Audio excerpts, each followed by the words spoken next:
सोचो, एक प्लेन 239 लोग और सिर्फ 40 मिनट बाद वो दुनिया के सबसे एडवांस्ड रडार और सैटेलाइट के होते हुए भी बिना किसी ट्रेस के गायब हो जाए। ना इमरजेंसी कॉल, ना क्रैश की एग्जैक्ट लोकेशन, और 11 साल बाद भी इसका असली राज किसी को नहीं पता। आखिर MH370 के साथ हुआ क्या था? 8 मार्च 2014 की रात मलेशिया एयरलाइंस की फ़्लाइट MH370 कुआलालंपुर से बीजिंग के लिए उड़ी। प्लेन में 227 पैसेंजर्स और साथ ही 12 क्रू मेंबर्स। ये प्लेन सबसे रिलायबल प्लेन्स में से एक माना जाता था। वेदर बिल्कुल नॉर्मल, टेक ऑफ के बाद सब कुछ रूटीन लग रहा था। किसी को अंदाज़ा नहीं था कि कुछ ही देर में हिस्ट्री की सबसे बड़ी मिस्ट्री शुरू होने वाली है। पर 40 मिनट बाद अचानक ट्रांसपॉन्डर सिग्नल बंद हो गया। मिलिट्री रडार ने बाद में दिखाया कि प्लेन वापस मलेशिया की तरफ आया। फिर हुआ search operation. Dozens of countries ने ships, aircraft, under water drones भेजे। इंडियन ओशन के लाखों स्क्वायर किलोमीटर सर्च किए गए। हर नई उम्मीद के बाद सिर्फ एक डिसपॉइंट मिलती रही। लगभग 1.5 साल बाद रीयूनियन आइलैंड के बीच पर एयरक्राफ्ट के एक फेलरॉन मिला।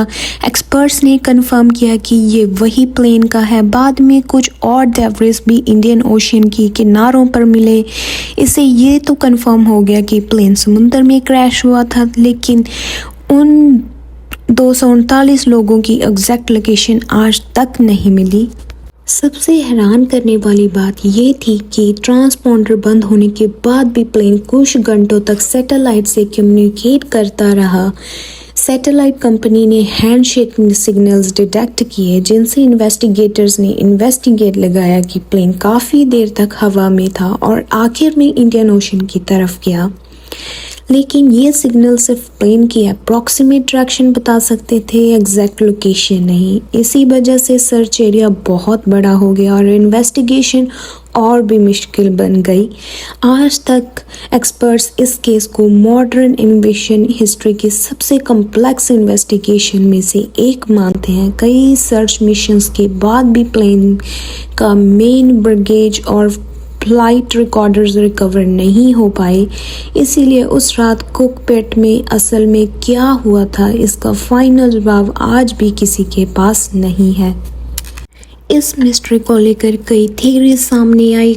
कुछ मैकेनिकल फेलियर की बात करते हैं तो वहीं कुछ पायलट इन्वॉल्वमेंट का जिक्र करते हैं, लेकिन एक भी थ्योरी का ऑफिशियल प्रूफ नहीं है। आज भी इन्वेस्टिगेशन का फाइनल आंसर किसी के पास नहीं है। 11 साल बाद भी इंडियन ओशन अपने अंदर इस मिस्ट्री को छुपाए बैठा है। शायद एक दिन प्लेन मिल जाए, या शायद ये राज हमेशा के लिए समुद्र के गिराहों में दफन हो जाए। लेकिन असली सवाल आज भी वही है कि प्लेन के साथ आखिर हुआ क्या। कमेंट में ज़रूर बताना और ऐसी मिस्ट्री के लिए चैनल को सब्सक्राइब करना मत भूलना। Thank you so much.